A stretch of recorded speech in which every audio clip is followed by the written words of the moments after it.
doubt, courage, persecution, forgiveness. This is the story of how God is using one young man, touched by the ministry of leading the way, to transform an entire region for Christ.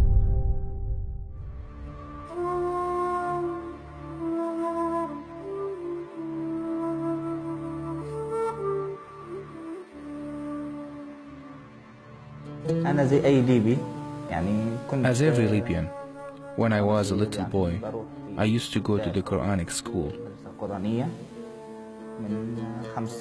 From age 5 until I became 20, which means I spent 14 years. After this time, I was approved and passed the test of memorizing the entire Quran. But after studying the Sharia law, not the Quran itself, Islam was completely exposed with its hidden reality. During the 3 years of my studies, little by little, I had serious concerns about Islam.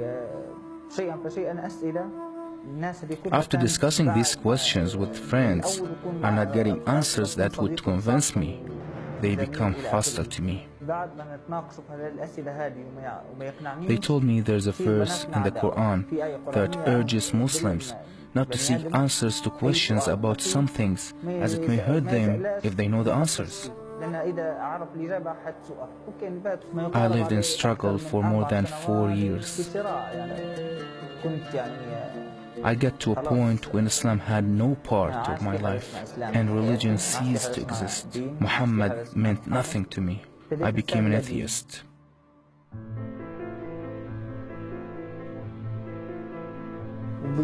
By mere accident, when I was in Libya, I was navigating TV channels to find something entertaining, until I got to the Kingdom Sat TV channel, which was showing a song.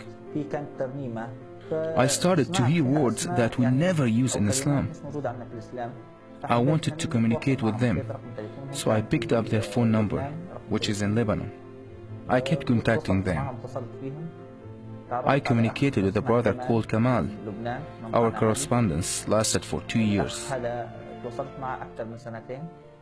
He introduced me more to Christ. I learned about who Jesus is and how to be Christian. This was for 2 years. After that, I corresponded with them again until they introduced me to a Christian brother. When I arrived in Jordan, I met with a brother from Kingdom Sat who had a friend with him. I spent 3 months studying with that brother. We studied many subjects, focusing on the Christian faith. We studied how to live with Christ, fellowship with Him, and be part of the church. I accepted Jesus' salvation in Jordan, and I got baptized. And now, the next step to follow will be to serve the Lord in my country, Libya.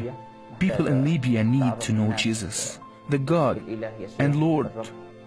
Certainly there's a lot to be done there.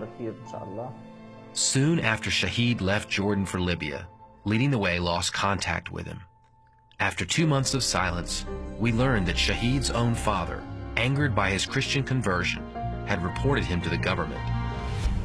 Shahid had been intercepted at the border. When we regained contact, Shahid was in a refugee camp, where 2 Muslims tried to murder him.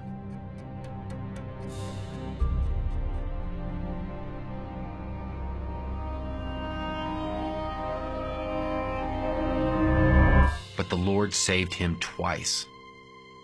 Shahid shared why the Muslims wanted to kill him so badly. I couldn't keep my mouth shut. I had to share Jesus with others. Through the help of Leading the Way's Help the Persecuted ministry, Shahid was released from the refugee camp, and he called to thank us. I am free. Please thank everyone who helped me. Thanks for the lawyer and all that he did. Thanks for caring. Since then, Shahid has led many to Christ. He is baptizing Muslim converts. He is helping our team follow up with listeners in the Muslim world. he is connecting Leading the Way with other persecuted Christians to help them. And he has planted churches across North Africa and Europe after only 2 years of being a Christian.